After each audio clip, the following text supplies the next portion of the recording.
Hello and welcome to the sideboard here at Star City Games, New Jersey, Star City Games, Edison. And I'm here with our champion, William Postlethwait. William, congratulations. William or? William's fine. William's fine, all right. And this is your first top 8 in Star City event. Correct. In 2 tries though, Yeah, sure. to be fair. But you're a name that players might recognize. You have a couple of GP top 8s, some good finishes in Pro Tours. And we were getting some chatter on Twitter that this is the second week in a row. The only 2 Gatecrash Standard Open champions are Floridians. That's awesome. Which should make Glenn Jones happy. Yeah. Yeah, so you went through the top 8 with a pretty standard Jund list. Yeah, nothing special about it. I wanted to try to make something new with the new set, but I really couldn't get anything to work in a short amount of time. So Sure. I knew last week at the Star City event there was a lot of Jund decks in top 16. Yep. So I figured, they were definitely good decks. They just didn't, one went away. So I figured, that'd be something safe to play. Right.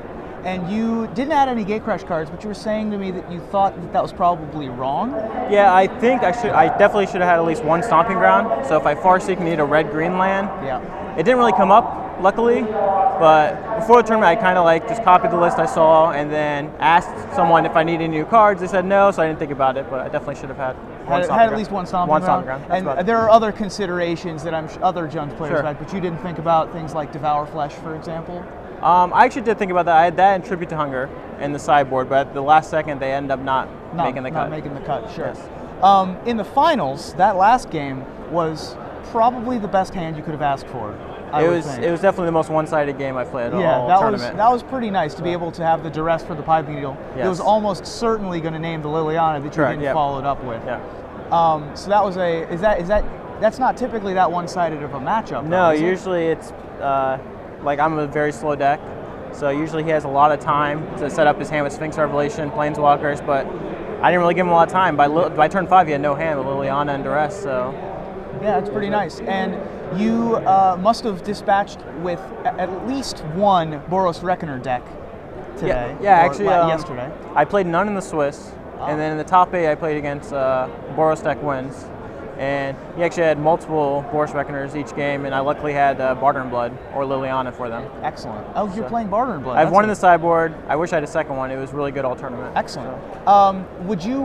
One of the questions we've been getting from Twitter is if you would want Abrupt Decay somewhere in your 75. Well, I have 1. You have 1? Yes, and I think maybe playing 2 would be the correct number. Sure. Oh yeah, you did Abrupt Decay, the Detention Sphere in game the 1. That was pretty nice as well. So, and you're not going to be playing Legacy today. You've decided that you've run good enough this weekend. Jerry's record of back-to-back is safe for yet another weekend. For this week. Yeah. So, what other events are you planning on going to up in the near future? Well, I'll definitely be playing in any PTQs and Modern that are in the New York, New Jersey area. Everything is really close, and I'll definitely be looking forward. I know the Invitational is in Somerset. That's coming up in the summer. Later in the summer. So I'll definitely be going to that. Excellent. Well, I look forward to seeing you there. Congratulations, sir. Thank you very much. We are going to toss to a commercial break, and we'll be back for round 3 of the Legacy Open here at Star City Games, Edison.